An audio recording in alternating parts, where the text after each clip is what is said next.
Hello, hello, hello. Welcome back to a Fresh Stories book chat, which is my favorite segment we do over here.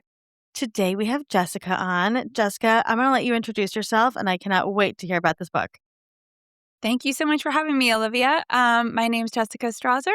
My new book is called The Quitters Club. This is my eighth novel. Yeah, I publish book club fiction. Some of it has a suspense thread. This one does not. I've been publishing about a book a year since 2017. I started out at Writer's Digest magazine, and I was the editor-in-chief there. And now I'm writing, not quite full-time, still doing some editing and teaching and things like that in there too. Awesome. I think most writers are doing multiple things at one time, Yes. right? Myself included. Okay, so tell us about the Quitters Club because it is very fresh, starty name. So, what is this novel about? Yeah, seemed like a natural fit for this pod for sure. The Quitters Club is about four old ride or die best friends who, the year that they all turn 40, plan kind of a reunion getaway for their birthdays. They met in college and they've kind of scattered all over the country. And it turns out they've all been kind of fantasizing about quitting something back home, like big things in their lives that just did not quite work out the way that they envisioned. For one, it's a job. For one, it's her marriage is kind of morphed into something that wasn't what she expected. For one, she always wanted to be a mom, but it's just not working out. But it's scary and hard to think about, quitting something that you've been trying for a long time. So they make a pact to all go home, quit the thing making them unhappy, and try to help each other through it. And that's kind of the catalyst for the novel. It's very much an ensemble cast novel where Mm, there's these four women and they each have their own journey with quitting. I love that. That's one of my favorite types of novels. It sounds like a perfect beach read and summer read by the pool read. So one of the things I love to ask writers when I talk to them is I love fiction writing and I have since I was 16, I don't know, 100 half written things, right? Like are novels that will never come to light. And it's probably because I don't actually know how to write a novel. So when now you've written a lot of them. So what is your process like to bring these characters into the world and the world building around all of this? I usually start with, I think people always talk about fiction as either plot driven or character driven, but I usually start with a question, like a big central question that I'm not sure that I know the answer to. And I've been fortunate too that my books have been embraced by a lot of book clubs, and I visit a lot of book clubs and participate in those discussions. So I love to write the kind of story that people, even if they're not in a book club after they've read it, they want a friend to read it so they can talk about because it raises some questions for you too. And for this book, it was very much this like stigma around the idea of quitting anything. And, I have various friend groups. I have two middle schoolers. So there's my mom friends, my fellow writer friends, my own old friends from college. And I kind of try to pay attention to themes and things that everyone's dealing with and talking about. And this was something that kept coming up again and again. And it occurred to me that our whole lives, we've only been told, quitters never win and winners never quit. And none of us have really been taught when it's okay or even wise to move on from something, to plan B. Like quitting doesn't always mean giving up. Sometimes it just means, saying no to one thing so that you can say yes to something even better. And yeah, it occurred to me we had never really been taught how to do that. And sometimes people they stay in toxic relationships, jobs that they hate, things like that, just because we've been taught to never give anything up. So, um, I really, the whole idea for the novel came out of that, just wrestling with that central question and then thinking about, some ways that some characters might confront this. I think it really is something that everybody has to decide for themselves. So it made sense for this to be an ensemble cast novel for sure. I think there's something in each woman's journey that hopefully most readers can relate to. Yeah. Would have been hard to convey from just one point of view.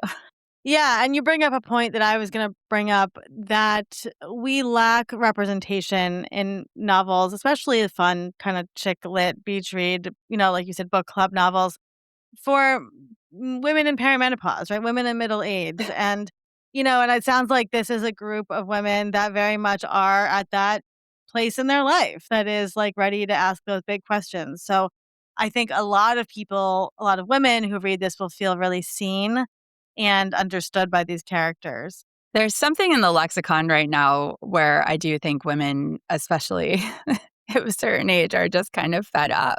Mhm. And yeah, you have like viral sensations like the We Do Not Care Club Yep. on Instagram and TikTok and things like that. And I think some of it is just being held to a really high standard and holding ourselves to a really high standard for a long time and sort of an overall feeling that something's got to give. Yeah, and what I love about this book, it sounds like you're really focusing on the community aspect too, right? It's this group of women and I think as we get older sometimes like you said we have friend groups all over the place and we're busy moms and we're working and it can be hard to focus your attention on your people and I love that that's a big aspect of this is the accountability between these women. I think the idea of walking away from something is scary, but the idea of having to do it all by yourself Yeah. is the scariest thing. And of course, they each do have to do it by themselves. If you're thinking about these are big life decisions. So if you're thinking Mhm. about, a trial separation from your husband or stopping fertility treatments or leaving a career and going back to college in your 40s, these are things that you have to do yourself. But to not feel so alone by having, the support of other people who understand. And I do think there's that stigma. And sometimes it just takes one person to say something out loud Yep. for everyone else to be, I've thought that too. How can Yep. we work through that? And especially I was looking back the other day for a different interview on some of the early articles and things like that I had been collecting when I was sort of brainstorming on this idea. And there was one in psychology from Psychology Today. And the headline was something like, "It's never too late. Changing careers in midlife." And then the subhead right beneath that was, "Changing jobs can be terrifying." Like, you didn't even have to get to the Yeah. article before it kinda knocked you down off the whole empowerment thing with some fear. So, Yeah. yeah, exactly. It's fascinating. So is writing something you've always done since you were little? Yes, but I think I am also a pretty practical person. Fiction writing is not what I went to college to do, certainly. I was a journalism major.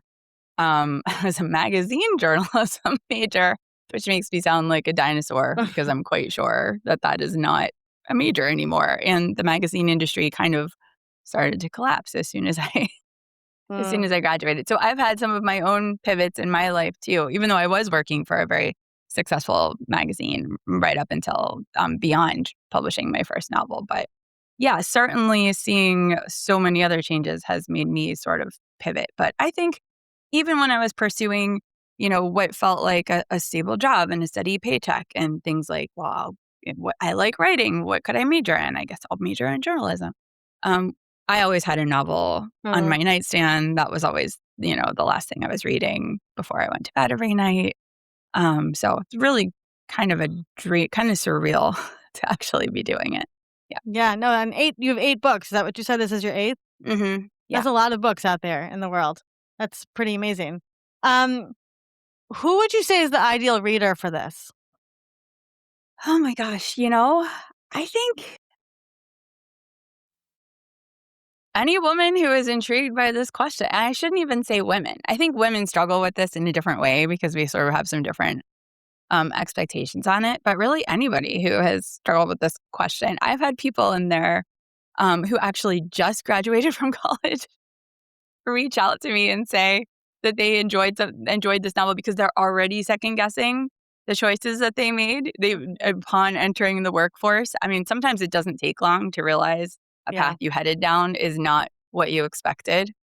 Um, so I definitely don't think you have to be, celebrating your own 40th birthday to find something in here to enjoy. There was one book club. This hasn't been out long enough for any book clubs to have read it and invited me yet. It comes out June 1st, but it is a May Amazon editors pick for their first Mm. reads program. So Kindle readers can read it in May, but everyone else has to wait for the paperback or audio in June.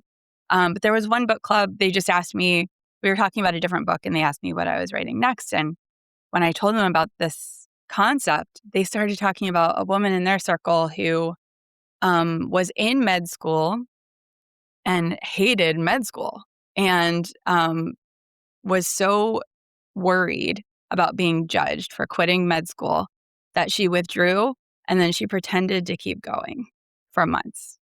And I think, that's that's someone who also could relate to this book, and she's not even out of med school yet. Yep. But I think that also speaks to how we really need to start thinking about some of these topics in a different way, right? Yeah, yeah, and having the conversations with the people in our life around them, and quitting is an act of bravery.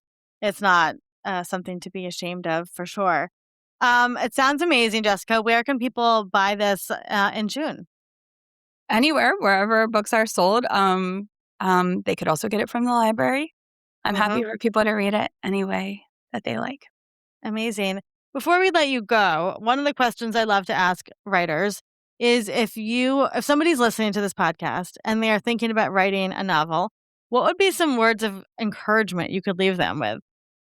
I think writing a novel is another thing that you do, even though it is a solitary activity, there is a really encouraging community that you can tap into, and you really don't have to do that alone. And I think one of the good things that's happened since one of the few good things that came out of the pandemic was that so many resources are now accessible online, where it used to be maybe you would have to go to a conference to take some classes. Now there's much more available virtually than ever before, some of it for, very, very free or very budget Hmm. friendly prices. So having gotten my own start at Writer's Digest magazine as a magazine editor, meeting other writers that way. I've been sort of tapped into the community aspect since even before I was writing novels myself.